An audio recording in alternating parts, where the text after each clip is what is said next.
Plot দুর্নীতির ৩ মামলায় ক্ষমতাচ্যুত প্রধানমন্ত্রী শেখ হাসিনাকে ২১ বছরের কারাদণ্ড দিয়েছে আদালত। ঢাকার বিশেষ জজ ৫-এর বিচারক এই রায় দেন। সজীব ওয়াজেদ জয় ও সাইমা ওয়াজেদ জয় পুতুলের ৫ বছরের সাজা হয়। এছাড়া জয়কে ১ লাখ টাকা অর্থদণ্ড করা হয়েছে। ১৯ আসামিকে বিভিন্ন মেয়াদে দণ্ডের পাশাপাশি খালাস দেয়া হয় একজনকে। রায় পর্যবেক্ষণে আদালত বলেন, এখতিয়ার বহির্ভূতভাবে আবেদন ছাড়াই শেখ হাসিনাকে প্লট দেয়া হয়েছিল। মেজবার রহমানের রিপোর্ট। ক্ষমতার অপব্যবহার করে পূর্বাচল নতুন শহর প্রকল্পে ৩০ কাঠা সরকারি জমি বরাদ্দ নেওয়ার অভিযোগে শেখ হাসিনা, তার ছেলে সজীব ওয়াজেদ জয় ও মেয়ে সাইমা ওয়াজেদ পুতুল সহ অন্যান্য আসামির বিরুদ্ধে দুদকের দায়ের করা পৃথক ৩ মামলার রায় ঘোষণা করেন আদালত। রায়কে কেন্দ্র করে কোর্ট এলাকায় ছিল কড়া নিরাপত্তা।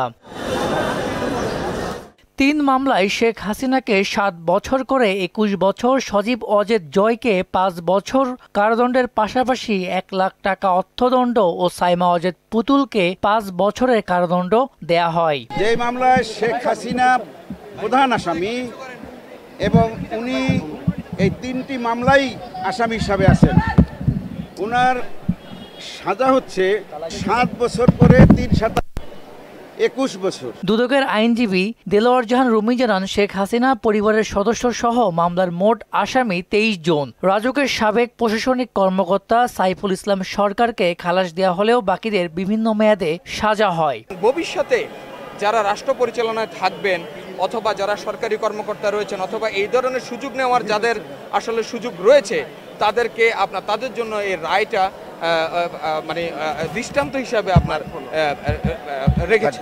এখতিয়ার বহির্ভূত আবেদন ছাড়াই শেখ হাসিনাকে প্লট দেয়া হয়েছিল বলে রায়ের পর্যবেক্ষণে জানান আদালত। আদালত তার রায়ের মধ্যে সংক্ষিপ্ত একটি পর্যবেক্ষণ প্রদান করেছেন। সেই পর্যবেক্ষণে উনি উল্লেখ করেছেন যে একজন দেশের প্রধানমন্ত্রী যে তথ্য গোপন করতে পারে, মিথ্যা হলফনামা দিতে পারে, এটা তার কাছে বিশ্বাসযোগ্য হয় নাই, সে অবাক হয়ে গেছে। এই রায়ের মাধ্যমে দেশে সুশাসন প্রতিষ্ঠিত হয়েছে বলে জানান রাষ্ট্রপক্ষের আইনজীবী আবুল কালাম আজাদ।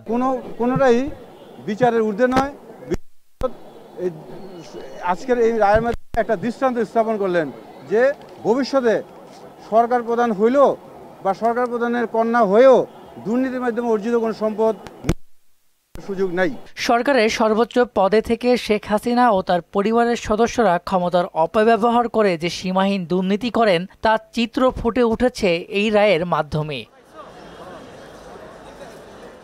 মেজবার রহমান, মোহনা সংবাদ, ঢাকা।